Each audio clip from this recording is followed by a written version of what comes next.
Here is another cheap recipe. Imagine you've just fallen over in a pile of nettles and they have stung you everywhere. And you want to punish those nettles, right? So, we're going to make them into a nettle soup. What you'll need is the nettles that you fell in. If you found some wild garlic on your travels in any woody wetlands, then that. It looks like this wild garlic, by the way, and the leaves smell real good.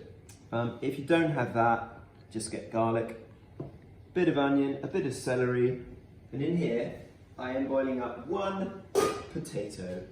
The first thing we're going to do is sweat some onions for about 5 minutes till they're translucent. When they reach that nice see-through soft consistency, we're going to add a couple of lumps of garlic, some leeks, which I don't have, and this celery. Celery has incredible flavour. People think it tastes of nothing, and that's just a load of water. It's got amazing flavour in soups. You could also stick a carrot in there, but I haven't got leeks, I haven't got carrots, so I stuck a load of extra onion in. Onions are translucent, so I've added the celery and the garlic, and in theory the leeks, and so what's my point? Oh yeah, we'll leave that for about another 5 minutes while my potato finishes boiling, which is about 20 minutes. So, we want nice green nettles, not brown things, so we are going to blanch them, which means plunging them in boiling water for not very long, usually about 10 seconds, and then we let them take on a bit of heat. And once that is done, we are then going to shock them in icy water.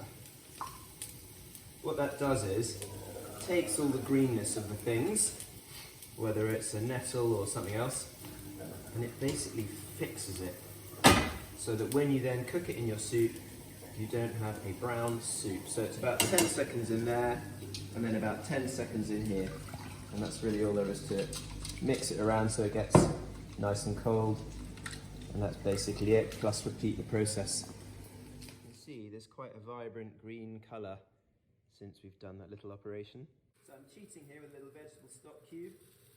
You can also use chicken stock. You could also use nothing. It really doesn't matter. And I'm now going to boil up my original mix, the onions and potatoes, with a little hot water.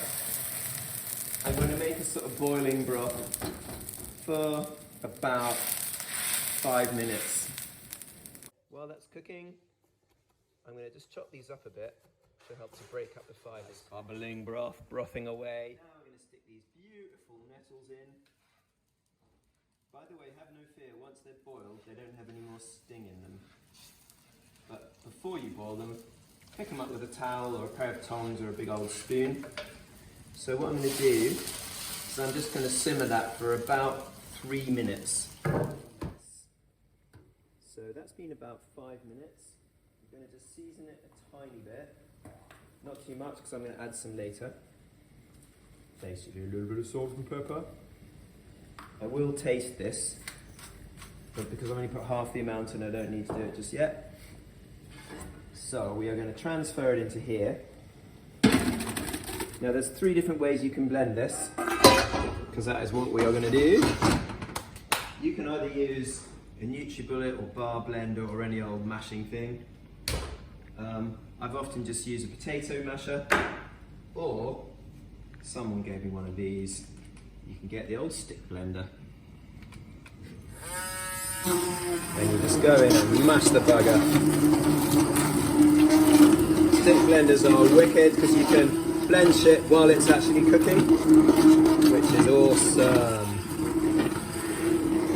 Can you see the big green sludgy mess in there? Nice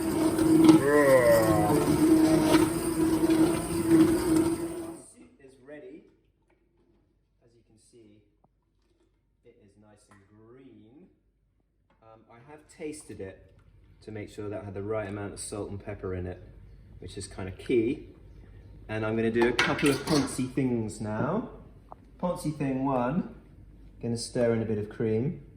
I know you don't have to do that, but it makes it kind of unctuous. Poncy thing too. Gonna do a little garnish of this wild garlic that I found growing in the woods. Not allowed in the woods, not allowed in the woods. I've chopped that at the last minute because otherwise it goes brown. And here is the Nettle soup. There's one more thing that goes well on a soup. A little bit of cheese. Any crap cheese will do. Amen.